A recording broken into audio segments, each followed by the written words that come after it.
India गठबंधन का नेता कौन होगा, इस बात को लेकर बहस शुरू हो गई है। इस गठबंधन में फूट है, ऐसी बात, ऐसी चर्चाएं चल रही हैं। ममता बनर्जी ने कहा कि मैं इस गठबंधन को बनाने वालों में शामिल थी, तो क्यों ना मैं इसको लीड करूं। उनका दावा है कि जिस तरीके से पश्चिम बंगाल प्रदर्शन हुआ था, उनका दावा बनता है। इसको लेकर समाजवादी पार्टी और उद्धव ठाकरे की शिवसेना, इन दोनों ने समर्थन भी कर दिया, मगर डीएमके की तरफ से विरोध आ गया है कि 10 पार्टियां हैं गठबंधन में, तो आप ही क्यों नेता होंगी, मिल बैठ के तय किया जाएगा। इसके अलावा गठबंधन की आप बात करेंगे तो आज संसद के बाहर प्रदर्शन चल रहा था, तो समाजवादी पार्टी को आप देखिए, वो किसानों के मुद्दे प्रदर्शन कर रही थी, कांग्रेस पार्टी वहीं बगल में प्रदर्शन कर रही थी अडानी को मसले को लेकर। आप शिवसेना का झगड़ा देखिए जाकर समाजवादी पार्टी से महाराष्ट्र में, तो वो वहाँ पर चल रहा है कि बाबरी मस्जिद गिराने को लेकर एक पोस्टर छपा है, जिसको शिवसेना ने छपवाया है, उसको लेकर समाजवादी पार्टी नाराज़ है। और अबू आदमी जो कि प्रदेश अध्यक्ष, उन्होंने कहा कि हम गठबंधन से बाहर जा रहे हैं, तो वहाँ बहस चल रही है। तो इंडिया गठबंधन में क्या सब कुछ ठीक नहीं है? जो नतीजे लगातार आए हैं, इसको लेकर क्या निराशा है, इसी को लेकर क्या फूट मची हुई है, इस पर बात करेंगे। हमारे साथ दो वरिष्ठ साथी हमारे साथ हैं, ब्रजेश जी और पंकज जी, दोनों लोगों से बात करेंगे। पहले कि इंडिया गठबंधन को लेकर जो फिलहाल चल रहा है, उसके पीछे आखिर वजह क्या है। ब्रजेश जी, आज हम देख रहे हैं कि देखिए लगातार खबरें आ रही हैं, नेता कौन अभी यही क्लियर नहीं हो पा रहा है। देखिए सौरभ, सबसे महत्वपूर्ण चीज़ होती है, सफलता के 10 बाप होते हैं, असफलता अनाथ होती है। और इससे बेहतर आप मौजूद उदाहरण नहीं देख सकते जो इस वक्त पार्लियामेंट में आपको देखने को मिल रहा है। आप याद कीजिए 2024 में जब जनरल इलेक्शन का रिजल्ट आए, कांग्रेस 99 सीट आई, 100 सीट एक के जोड़ने के बाद 100 सीट हो गई, और जिस तरह बीजेपी 240 पे आ गई, पूर्ण बहुमत अपने आप में नहीं मिली, तो उसमें सब कुछ बदल गया। एकदम से कांग्रेस आक्रामक हो गई, एकदम से राहुल गांधी कुछ भी कहें उसकी बात का वजन बढ़ गया, एकदम से इंडिया गठबंधन के अंदर भी लोगों ने ग्रजिंगली ही सही ये एक्सेप्ट करना चालू कर दिया कि नहीं भाई, राहुल गांधी के अंदर दम है, और जो मुद्दा उठाया था इन लोगों ने, उसमें काफ़ी वजन था और काफ़ी फायदा हुआ उसको। लेकिन अगले 2 चुनाव ने वो सारी उम्मीदें धराशाही कर दी। और जैसे ही हरियाणा की हार हुई, जिसमें सबसे प्रमुख कारण था कांग्रेस की भीतरघात, कांग्रेस की अंदरूनी लड़ाई। आप भारतीय जनता पार्टी को चौथे, पांचवें, छठे से दे सकते थे, लेकिन जो हार के सबसे बड़े 3 कारण थे, वो तीनों के तीनों कांग्रेस की वजह से थे। और उसके बाद महाराष्ट्र में हार तो कहना खैर मतलब सामान्य सी बात होगी, रौंद दिया गया जिस तरह से एमवीए को महायुति ने। उसके बाद एक चीज़ स्पष्ट होकर आई कि जो 2024 में हुआ था वो एबरेशन था, और उसके बाद जो हो रहा है वो है जो 2014 से 2024 के अंत तक आप देखते आ रहे हैं कि भाजपा का विजय रथ दौड़ता ही चला जा रहा है। और जैसे ही महाराष्ट्र की हार हुई, आप ये नोटिस करेंगे, महाराष्ट्र की शर्मनाक हार के बाद एकदम से विरोध के स्वर उठने लगे। और उसी के बाद ममता बनर्जी शुरू में भी तैयार नहीं थी। ममता बनर्जी ने अपना स्टैंड को कई बार क्लियर किया, राहुल गांधी को वेलकम नहीं किया। समाजवादी पार्टी इकलौता था जो, समाजवादी पार्टी और डीएमके और कई थे जो राहुल गांधी के साथ थे, लेकिन उन्होंने भी अपने हार्ड बार्गेन को कभी नहीं छोड़ा।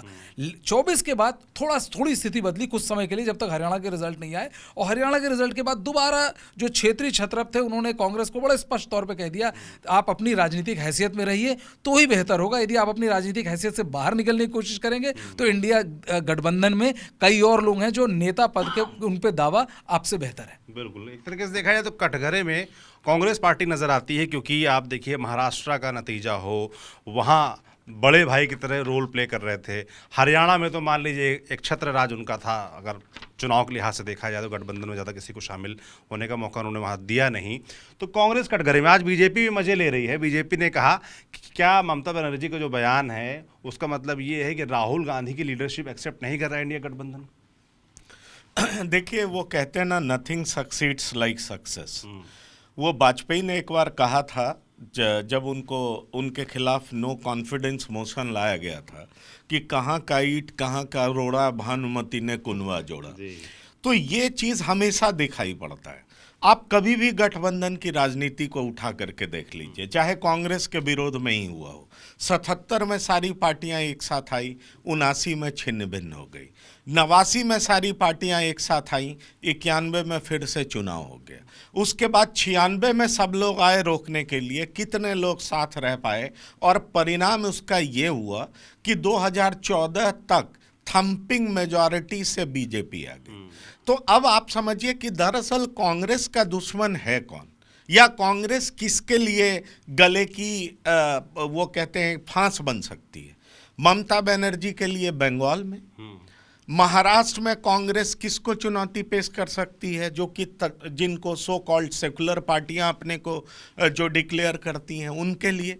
कांग्रेस अगर ग्रो करती है उत्तर प्रदेश में तो किसको दिक्कत होगा? समाजवादी पार्टी को सबसे पहले खटपट होने दिक्कत भी होगा। लगी है बिल्कुल। यूपी में। तो आप इस तरीके से उठा करके देखिए, कांग्रेस अगर पंजाब में आती है तो आम आदमी पार्टी का क्या होगा, दिल्ली में आती है तो आम आदमी पार्टी का क्या होगा, हरियाणा में आम आदमी पार्टी के साथ कांग्रेस ने अलायंस क्यों नहीं किया? तो आप सारे चीज़ों को देखेंगे तो आपको समझ में आएगा कि ये नेचुरल अलायंस है ही नहीं, और जो नेचुरल नहीं होता वो कितने दिन तक टिक सकता है, ये सोचना बहुत जरूरी है। इसलिए आपने देखा कि जो 23 जून 2023 में जो इसके दूल्हा बने थे वो 24 के पहले महीने में ही निकल लिए। नीतीश कुमार चले गए, उनको समझ में आ गया कि कांग्रेस के साथ गठबंधन नहीं हो सकता और कांग्रेस के साथ रहा नहीं जा सकता, फिर से वो एनडीए में चले गए। बाकी लोगों को आप देख लीजिए, समाजवादी पार्टी के प्रदेश अध्यक्ष अबू आजमी क्या कह रहे हैं ये आपको मालूम है। सवाल ये उठता है कि शिवसेना भी है अभी गुस्से में है, क्योंकि राजनीति में आप हमेशा बदले की भावना से राजनीति नहीं कर सकते, गुस्से की भावना से राजनीति नहीं कर सकते। शिवसेना ने यू टर्न लिया, शिवसेना की जो पहचान थी वही धूमिल होने लगी। क्या कोई सोच सकता था कि बाला साहब ठाकरे का बेटा की पार्टी नकली शिवसेना हो जाएगी और एकनाथ शिंदे की पार्टी असली शिवसेना हो जाएगी? लेकिन ऐसा हुआ क्यों? ऐसा इसलिए हुआ क्योंकि उद्धव की शिवसेना ने उन लोगों के साथ अलायंस किया जो कि वीर सावरकर को गाली देते हैं। आप इस बात को समझिए, जो कि कहते हैं कि इनकी मूर्ति तोड़ देनी चाहिए।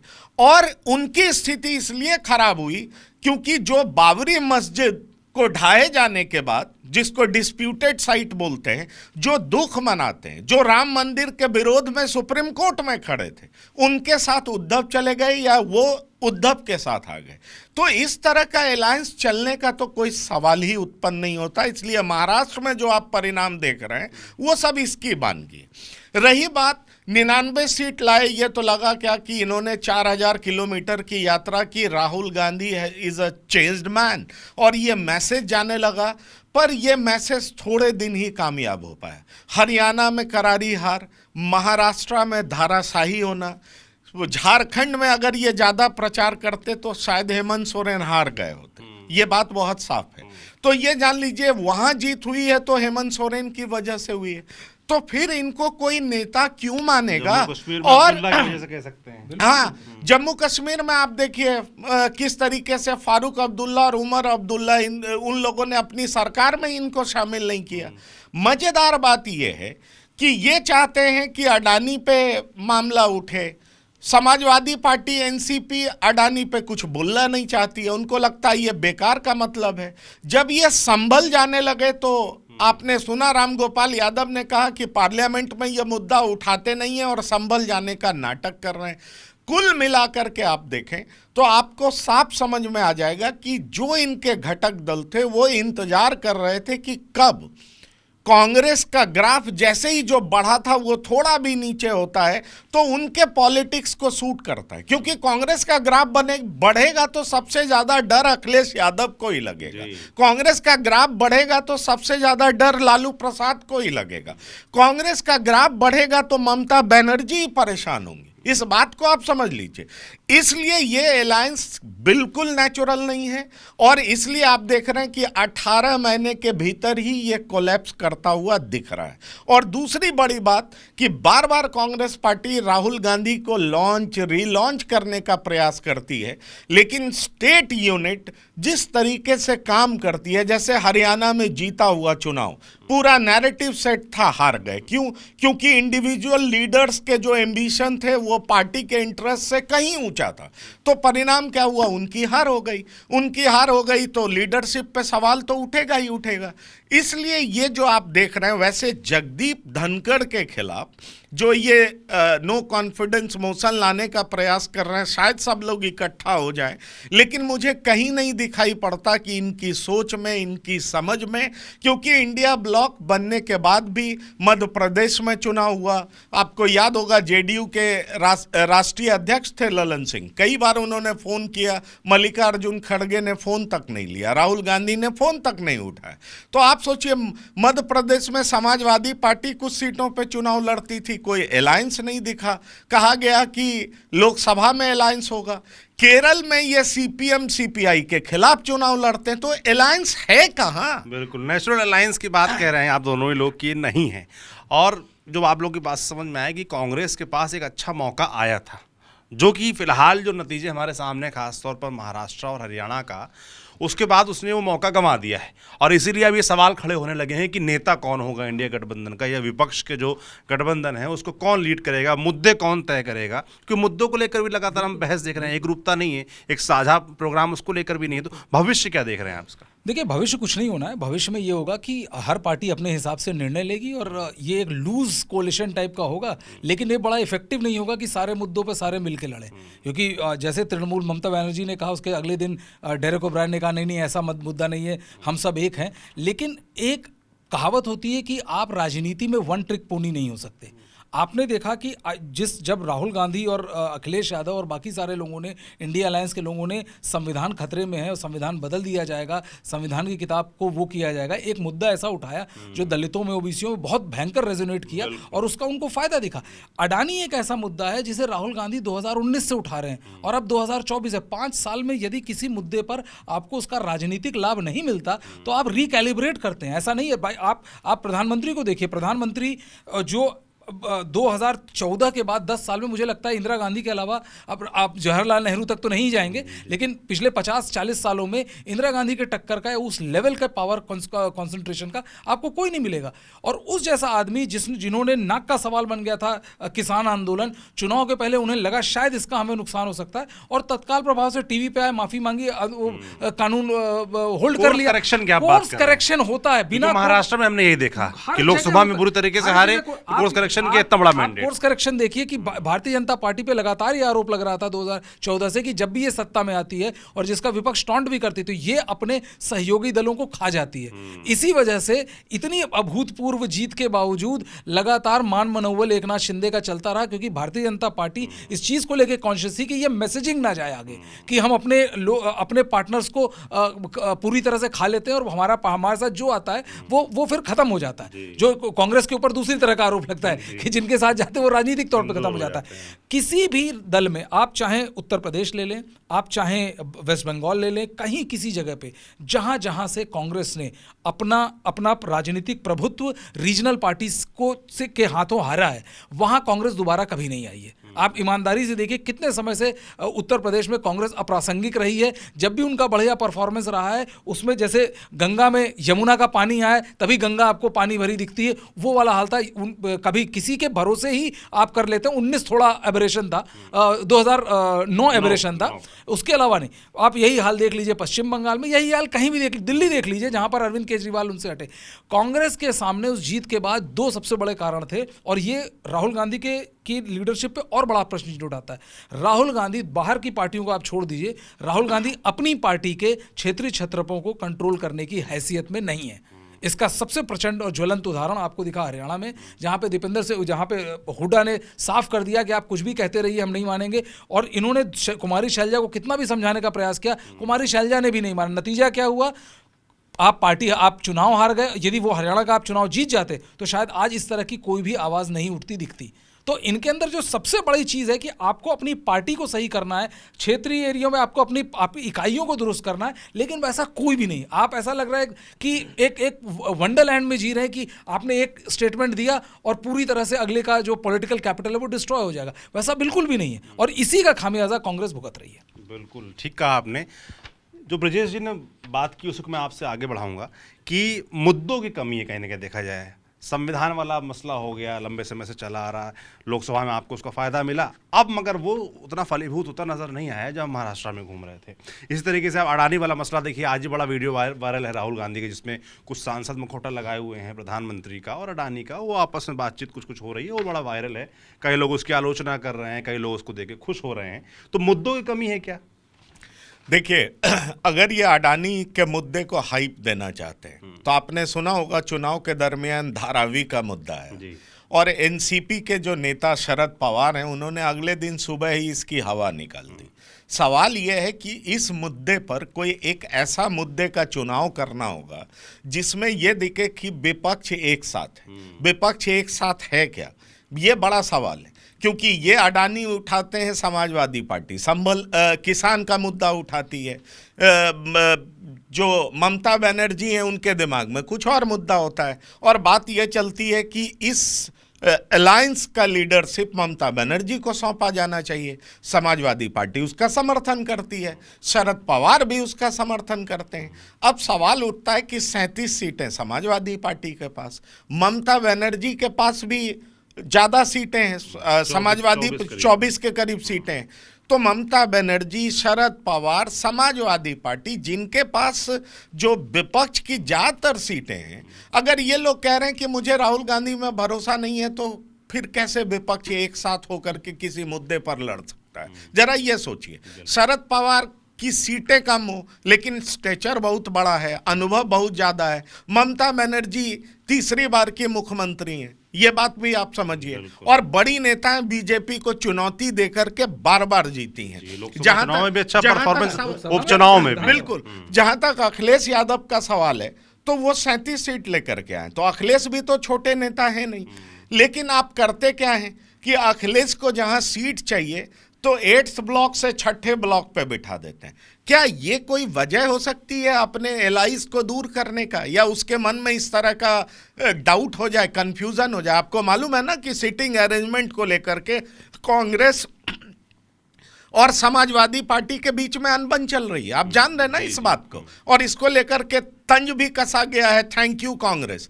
अब समझिए कि अगर ईगो इस तरीके से हाई होगा तो आप एलाइज कैसे लेकर के चलेंगे? आप क्यों भूल जाते हैं 22 पार्टी अटल बिहारी वाजपेयी लेकर के चलते थे, और कहा जाता था कि 3 रानियां गजब डिस्टर्ब करती हैं, सरकार भी गिर गई थी। एक साउथ से थी, ममता बनर्जी थी, और इधर मायावती थी। आप समझिए तीनों नेता जिस तरह की हैं उनको साथ लेकर के चलना कितना मुश्किल था, लेकिन वाजपेयी चले। उन्होंने एक उदाहरण पेश किया कि हाँ, हम 22 पार्टी का कोलिशन भी रन कर सकते हैं, और सक्सेसफुली उन्होंने रन किया। लेकिन आप यहाँ पर सीटिंग अरेंजमेंट में आपकी लड़ाई हो जाती है, और जो दूसरी लार्जेस्ट पार्टी है उससे आपकी बात नहीं बनती है, तो आप कैसे चलाएंगे? आप चाहते हैं कि राष्ट्रीय अध्यक्ष बने अशोक गहलोत आपकी बात नहीं मानते हैं। हरियाणा में आप चाहते हैं कि कांग्रेस का कैंपेन एक साथ दिखे, एक जैसा दिखे, लगे कि कांग्रेस जो है एक यूनिट की तरह काम कर रही है, कोहेसिव कैंपेन है। तो चुनाव जीतने से पहले ही लड़ाई शुरू हो जाती है कि अगला मुख्यमंत्री कौन होगा। महाराष्ट्र में लड़ाई शुरू हो जाती है कि मुख्यमंत्री एनसीपी का होगा, कि कांग्रेस का होगा, कि शिवसेना उद्धव का होगा। ऐसा डिवाइडेड हाउस, ऐसा डिवाइडेड अपोजिशन बीजेपी जैसी माइटी पार्टी के खिलाफ नहीं जीत सकती, खास तौर पर तब जब प्रधानमंत्री मोदी जैसा नेता हो, जो खुद ओबीसी हो, जो कि हिंदू हृदय सम्राट समझा जाता हो। जो भी तगमा आप उठा करके रख दे वो उन पे बिल्कुल चस्पा हो जाता है।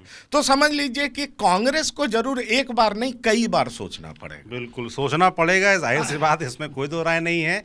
और एक रूपता तो नजर नहीं आ रही है। संसद में भी हम देख रहे हैं कि मुद्दों को लेकर टकराव दिख रहा है। संसद चलनी चाहिए कि नहीं चलनी चाहिए, इस बात को लेकर टकराव दिख रहा है। तमाम मुद्दे, एक मुद्दा बीजेपी ने भी चुना है और बीजेपी इसको लेकर संसद में खासा हमलावर है, वो है अमेरिकी बिजनेसमैन जॉर्ज सोरोस का मसला।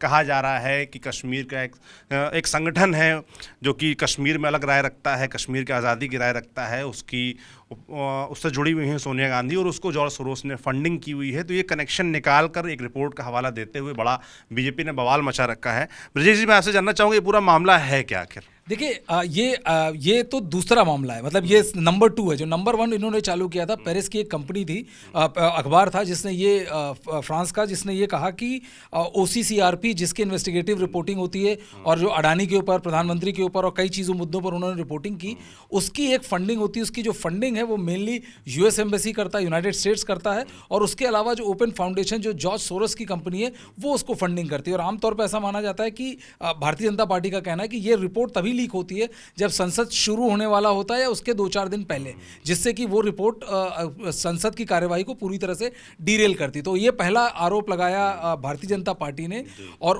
उसमें आपने देखा होगा संबित पात्रा जो सांसद हैं उड़ीसा से और भारतीय जनता पार्टी के प्रवक्ता भी हैं, उन्होंने एक प्रेस कॉन्फ्रेंस में राहुल गांधी को गद्दार तक कह दिया। उसको लेकर काफ़ी बवाल मचा। और ये दूसरा मामला है कि जिसमें कहा जा रहा है कि एक संगठन है जो NGO है जो ये कहता है कि कश्मीर को एक स्वतंत्र देश होना चाहिए, और उसकी एक सब कमिटी में सोनिया गांधी भी हैं, और इसका एक फंडर, कई फंडरों में से एक फंडिंग इसकी जॉर्ज सोरोस की तरफ से आता है। देखिए, अडानी की ये परफेक्ट काट है, और जिस तरह से अडानी के मुद्दे को लेकर, वैसे ईमानदारी से आप मुझसे पूछे तो अडानी का मुद्दा कोई बहुत ज़्यादा ऐसा चस्पा नहीं हो रहा है केंद्र सरकार के ऊपर कि उससे केंद्र सरकार को मतलब घबराना चाहिए या बड़ी दिक्कत हो भारतीय जनता पार्टी में, जनता के मन में भी नहीं है। क्योंकि देखिए, जो मुद्दा होता है यदि वो चिपक रहा है तो आपको वो उसका इलेक्टोरल परिणाम तुरंत दिखता है। ये नहीं दिखे तो 6 महीने के अंदर दिख जाता है। ऐसा नहीं होता कि 10 साल तक आप लगे रहें और उसके बाद भी उसका न निकले। लेकिन मुझे लगता है कि भारतीय जनता पार्टी ने अब मन बना लिया है कि अब ये अडानी वाले मामले को पूरी तरह से खत्म करना है,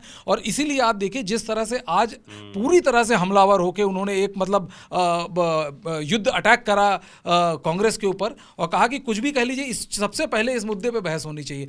तो अब अडानी की काट जॉर्ज सोरोस है, यही होने वाला है। और आगे चल के भी आप ये पूरा जो सत्र है आप देखेंगे, ये जॉर्ज सोरोस वर्सेस अडानी या अडानी वर्सेस जॉर्ज सोरोस, आप इसको कैसे भी देख लें, ये इसी की भेंट चढ़ने वाला है और कुछ नहीं। क्योंकि बीजेपी ने भी जिस तरह से पिछले हफ्ते अपने तेवर तल्ख किए और राहुल गांधी को ट्रेड गद्दार कहा और कहा कि ये लोग किस तरह से पूरा वो जा रहे हैं, वो और आज का हमला क्लियर इंडिकेशन है कि ये संसद का शीत सत्र किस तरफ जाने वाला है। बिल्कुल, संसद तो नहीं चलने वाली है, ऐसा लगने लगा है, क्योंकि विपक्ष ने चुना हुआ है भारतीय उद्योगपति को जो कि गौतम अडानी हैं, और सत्ता पक्ष ने यानी बीजेपी ने चुन लिया है जॉर्ज सोरोस को, और वो कनेक्शन जोड़ दिया है कांग्रेस पार्टी से। राहुल गांधी को काफ़ी कुछ कह भी दिया। तो संसद तो अब लगता नहीं पंकज जी की अब शीत सत्र में, मुझे लगता है रजाई ओढ़ के संसद रहने वाली है। देखिए क्या होता है, शायद मुझे लगता है कोशिश की जाएगी पर इसकी संभावना बहुत कम है, क्योंकि बिटरनेस बहुत ज़्यादा बढ़ गया है। जहाँ तक सवाल है, आप देख लीजिए उपराष्ट्रपति हैं, उनके खिलाफ भी विपक्ष लामबंद हो रहा है। शायद कोई तो एक मुद्दा मिले जो विपक्ष को यूनाइट कर सके, जो मुझे दिखाई पड़ता है। लेकिन आप एक चीज़ देखिए जो अभी ब्रजेश कह रहे थे, और मैं उसी में एड ऑन करूँगा कि आप ऐसा क्या मुद्दा लेकर के आते हैं जो आप अपने अपोनेंट को उसको अपने स्ट्रांग पिच पर खेलने के लिए बुला लेते हैं। जैसे राष्ट्रवाद क्या है, राष्ट्रवाद बीजेपी का स्ट्रांग पिच है ना, आप उस पे बुला लेते हैं कि वो आपको अटैक करे कि तुम ट्रेटर हो, तुम सोरोस से मिले हुए हो, डीप स्टेट ऐसे इन्वॉल्व है, बांग्लादेश को ऐसे उसने टर्मोइल मचाया, हिंदुओं की स्थिति खराब करने में अमेरिका इन्वॉल्व है, डीप स्टेट इन्वॉल्व है। ट्रंप इन्वॉल्व नहीं है, deep state involve. Deep state का हिस्सा कौन है? ये सारे सोरोस हैं। आपको पता ही नहीं चल रहा कि आप जो रणनीति बना रहे हैं वो आपके अपोनेंट को नुकसान कम और फायदा ज्यादा पहुंचा रहा है। आप इस बात को समझिए, क्योंकि एक बात बहुत इंपॉर्टेंट है सोचना। जरा फर्ज करिए बांग्लादेश की स्थिति ऐसी नहीं होती तो क्या बटोगे और कटोगे महाराष्ट्र में इतना हिट होता क्या? आप इस बात को समझिए। या एक है तो सेफ है महाराष्ट्र में, ये नारा हिट हो पाता क्या? इस बात को समझना जरूरी है। लेकिन गलती क्या होती है कि आपको एक नोमानी जैसा व्यक्ति 20 मांग रख देता है और आप मांगते हुए चले जाते हैं। ऐसा लगता है कि जैसे आप पूरे देश की सरकार नहीं बनाएंगे, आप किसी धर्म की सरकार बनाने जा रहे हैं। तो एक तरफ जो नैरेटिव कैसे सेट हो रहा है ये आप समझ ही नहीं पाते, ये देख ही नहीं पाते। तो एक है सेफ है, बटोगे तो कटोगे, ये नारा इसलिए हिट हुआ क्योंकि बांग्लादेश की परिस्थिति हम सबके सामने दिखाई पड़ने लगी कि क्या हुआ। और उसमें क्या होता है कि एक उलेमा आपको ये सारी मांग रखता है और आप प्राउडली कहते हैं कि इनकी 20 मांगों को हमने मान लिया, और परिणाम क्या होता है? परिणाम वो होता है जिसकी अपेक्षा बीजेपी और उसके एलाइज ने भी नहीं किया था कि हमें इतनी सीटें मिल जाएगी। तो दरअसल जब भी आप कोई चीज़ फॉर्मुलेट करते हैं, सोचते हैं, कंसीव करते हैं, तो शायद उसका ये भी सोचना चाहिए कि इसका रिपरकशन क्या हो सकता है।